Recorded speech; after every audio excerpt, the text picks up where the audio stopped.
welcome back to the 13th Destiny Podcast with Magnum. I am your host, James Magnum Cook, and today, for the first time since I was in San Diego, we have on our co-host, Danielle Long. Welcome to the show. Hi, thank you. Happy to be here. Oh, I'm so happy to have you back, and I'm so happy that the tech is working. So far, so good, and she sounds good there, calling in from California.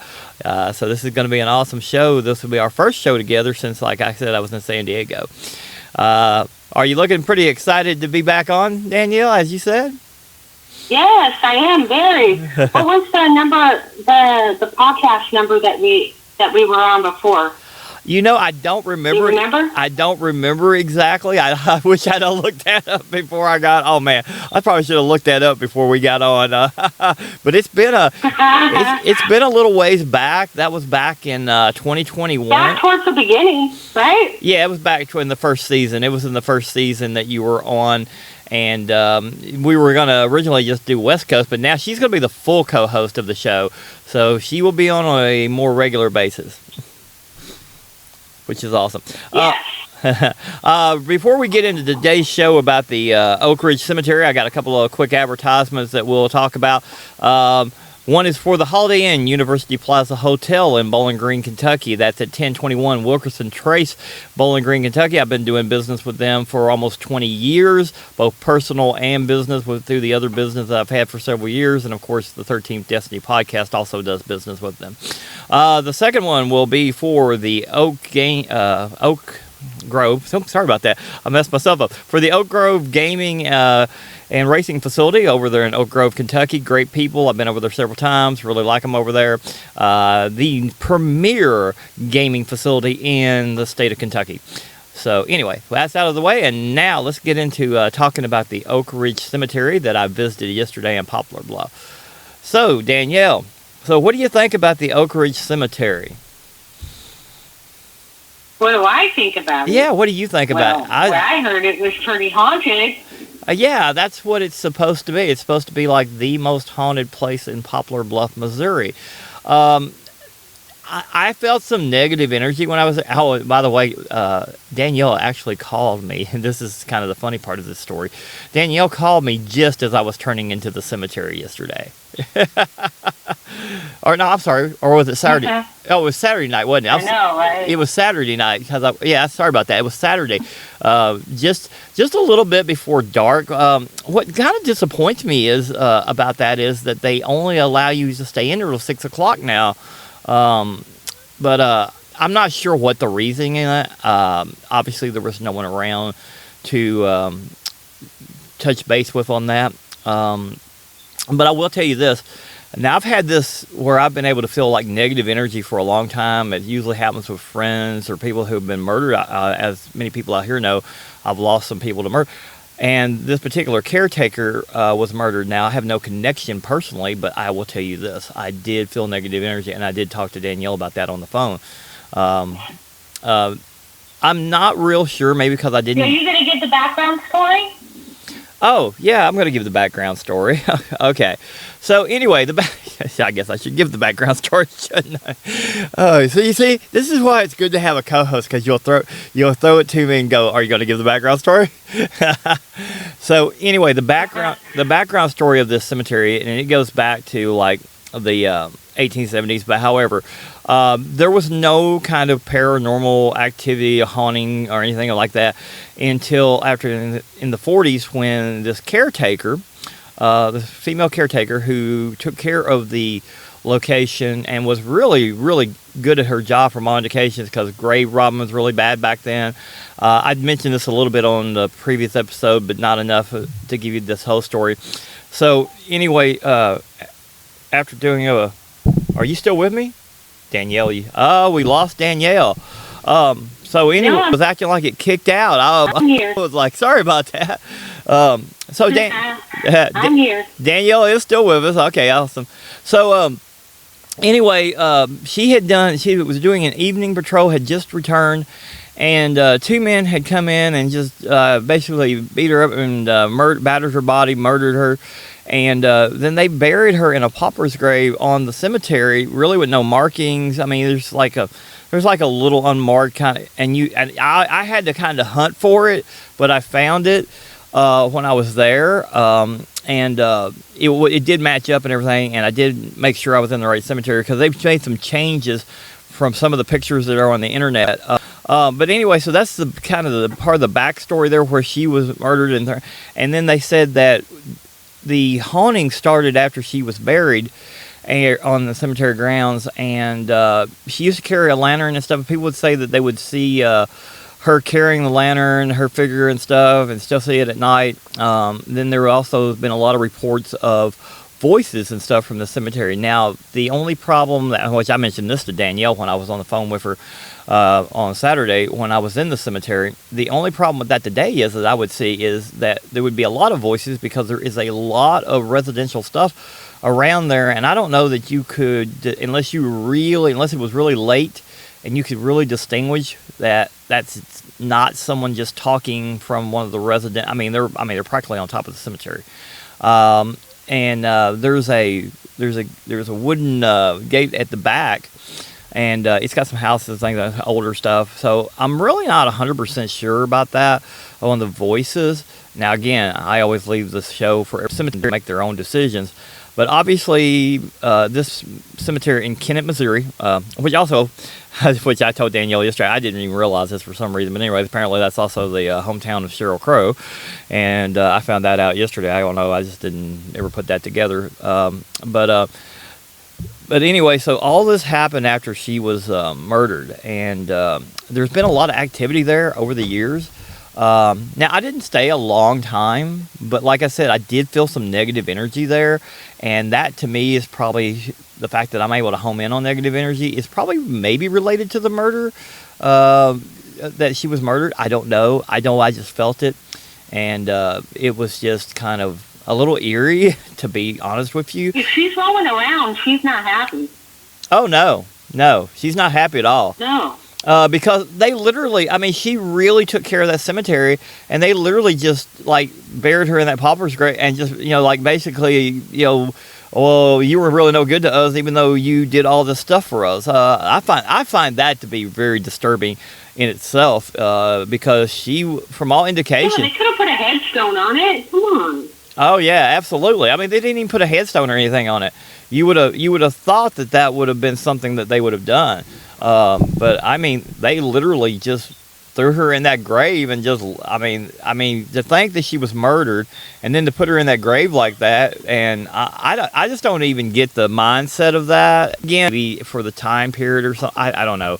But then again, if you flash forward to now, you see a lot of people, corporations and things that do weird things with their people, and you kind of go, oh, okay, well, what's up with that? But so that's about the closest thing I would see today. But this was, and another thing, I don't know, Danielle, did you see anything on the internet about anybody being arrested for this murder, which is something that I really found interesting? If they knew there were 2 people involved, why was there no indication anywhere? How could they know there was 2 men? I don't know. There's an investigation, maybe. Yeah, this is something that got pointed in that direction. Exactly. But the house was on the grounds of the cemetery. Exactly. The house was on the grounds of the cemetery. So anybody could come onto her property. It was like, mm-hmm. I don't know. I just found it. I didn't find it that they were arrested. Anything happened. Was someone connected with the cemetery? And I'll have to do a little bit more research, and maybe we might talk about it on another show. But what got to me, and I got to thinking about this from my background, is, okay, there's 2 people involved, but there's no indication of any arrest or anything like that, but that there was 2 men that killed her? How is it that there's 2 men that killed her, but you don't have any record that I have found as of yet of their arrest? That doesn't make a lot of sense to me, unless someone was connected somehow. This is something that has never come up before, but I'm going to try to research that a little bit more for something else. But what do you think on that, Danielle? I didn't find anything that they arrested him. I didn't find it. Exactly. Nothing was there. And And there's not a whole lot of information on it anyway yeah, that I can find. that's another thing. I don't know if I may have to talk to some of the paranormal investigators I know whether or not they've had any work or anything. They've done anything at that cemetery because it's very very limited. But and I find that also to be kind of disturbing too because okay, so here they advertise it very lightly on. I think only in your state and a couple other little places on the internet, and it talks about it being the most haunted place in Missouri. Well, if this is, I mean, I understand that there are people that are still being buried there, and it's still an active cemetery. But what I don't understand is, if you're going to put that out there, why is there not more information out there? There's not a lot of information out there, like Danielle was saying, but it's supposedly the most haunted place in Missouri. That place you took me. What was that place you took me to in San Diego?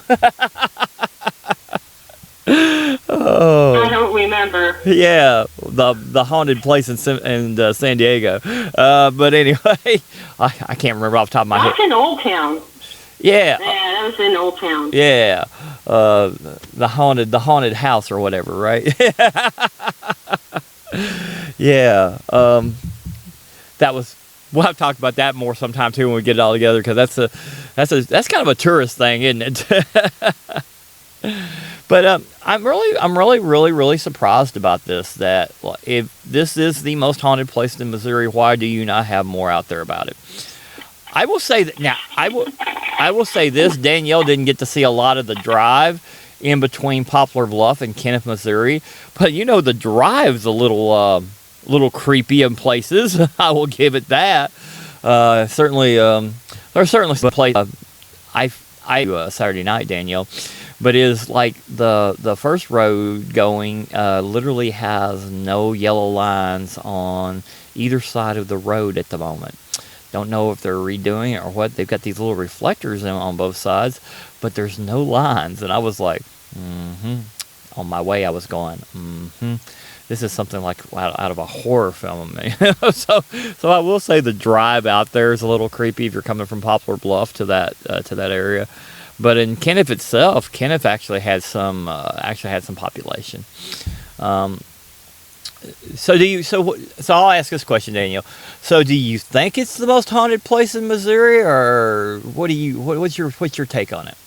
I don't know. I don't live there. I don't. That's what they say. It's a pretty haunted place. So. Yeah, I don't live there either, but I went there, and like I said, if anyone out there has been to Oak Ridge Cemetery in Missouri, let us know at 6 o'clock, so you weren't really there in the dark. Exactly, and so I wasn't able to be there. So it's more haunted in the dark? Probably. You might have seen something, but you said you felt the presence. I felt negative. Like it was just like it's hard to explain how when I have those feelings. Like I said, normally they've been connected to people that I knew. Someone had been murdered, as you personally know, and some people out here know. I mean, just in the last 20 years, I've lost 6 people to murder, which is shocking. But to the average person, but I always, like, prior to finding out, I usually just have this really negative feeling in my body. I can't explain that. I've had that most of my life. Some really bad things have happened. And it happened out there, and I was like, whoa, I don't like that feeling. I hate that feeling. Ooh. But I got through it because I just don't like it. I guess because I've had it on a personal level connected to things that are connected to me personally. So when I feel that, I'm just like, whoa, don't like that. I never have been able to explain why I'm able to do that, by the way. I have no explanation of that whatsoever. So, do you believe in spirit? So, I mean... What, do you think it's a spirit? Do you think it's another dimension? Do you think it's I don't know. Another frequency? Do you think we share? They come in and out of our dimension? I think we're considered the third dimension, right? Right. So what do you think that, do you think the person, it's an impression of somebody, that they're doing the same thing over and over again? What do you think about that? That's possible. It could be something like that. I know that I know a lot of the paranormal investigators indicate that there is a lot of EM activity in the places they've been. Of course, I wasn't taking any equipment or anything like that because normally I do more, interviews and talking about things after the fact. This is probably one of the first times that I personally even went to something that was haunted outside of one of the paranormal investigators or somebody I would, interview. Something like that.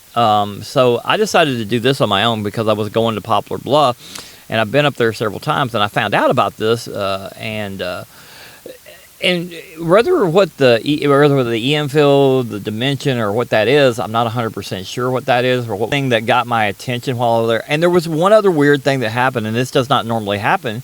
I've never had it happen, and it was the first time it ever happened with me or anything that I was driving. And the weird thing, and Danielle was on the phone with me, I literally couldn't get the car started back at one time when I turned the car off, which originally I was going to turn the car off, and for some reason I turned the car off, and for some reason the car didn't want to start back to start with a little bit because I'm just not used to that happening. So what not 100% sure. Again, going back to who has been to Oak Ridge Cemetery, maybe as one of the peer investigators or someone who does it on even an amateur basis that may have got something. That's something we're going to have to try to see if someone will contact the show, contact me, and let me know. Yeah, that's a good idea. Maybe someone will contact that's actually done something there. Yeah, because I don't know that I've got anyone in my reservoir that ever been there. They probably have. I just may have not known, because like one I follow fairly well that's on my Facebook and is friends with me. There's no way for me to catch up on every single episode of her stuff. But I mean, it's a possibility that maybe she was there at one point. But she goes all over the country. I might have to look into that to see if she's ever been there. Because it would make sense that if it's the most haunted place, she would probably check it out, and maybe some others too. But like I said, if any of you are out there and you have been there and you have experienced anything, we would love to hear about it. And we could talk about that on a longer show and everything, maybe, and go back and revisit that. And Danielle, back to you. What's the rest of your take on this? The rest of my take? What? Yeah. So there's not a whole lot of take on this. Is that I feel pretty bad what happened to her, and it seems that she's not very happy. Some of the people that reported see her lantern going through. She might be just like trying to take care of the ground still. Yeah, that's what's part of it. She's just not settled. She's not settled. Right. Justice hasn't been brought.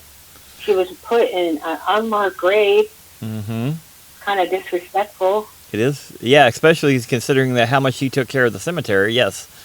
That's very disrespectful in my view, as in yours obviously too. I mean, she really, really took care of that cemetery and was really, really good at her job from all indications. And they just like threw her in there from the sounds of it, and just left her there. So yeah, I would say that would be a very disturbing and upsetting situation. That would cause her to, and of course now she may still be trying to protect the ground. She may still try to get justice. I'm not really sure. Like I said, there wasn't a lot out there. I tried to get, I think you did too. We both tried to find more information on this, but there just wasn't a whole lot of stuff out there. And going back to, I just don't understand how you point this out being the most haunted place, knowing, especially today, knowing the amount of paranormal investigators and stuff that are out here now. How do you point that out but not give more information on it? And I don't know, maybe there's more to the reasoning why they don't give as much information. Maybe they've had that happen in the past, a lot of investigators showing up or something, and maybe they just don't want them to show up anymore. Not sure why that is. Most of the paranormal investigators I know are very respectful. They don't do anything that would hurt anything. They tried to be, as far as I know, I've never heard of one ever being very disrespectful or trying to do anything that would harm anything on what they're doing. So maybe something happened that I don't know about, but like I say, the ones I know, that's not the case today. Normally we didn't get a lot of activity. while I was there. But Danielle is back on the show, and we will be doing more shows. And Yes. we are going to try to expand into some other subjects along with the original subjects. Between me and Danielle, we'll work on getting a longer show on. Like I said, like this, we did about almost 22 minutes, so we got close to the 30 minutes, so that's not too bad. But we will certainly want to talk more on this down the road if someone's been there.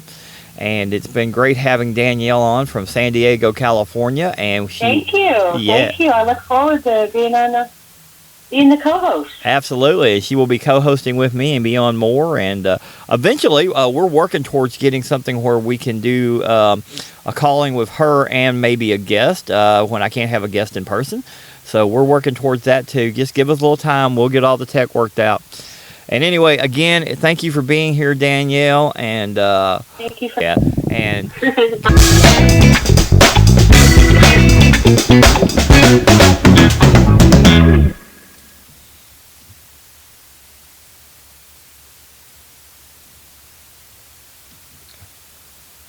hold on just a second. I'm trying to get it turned off. I can't get it turned off. What the heck? Hold on. Right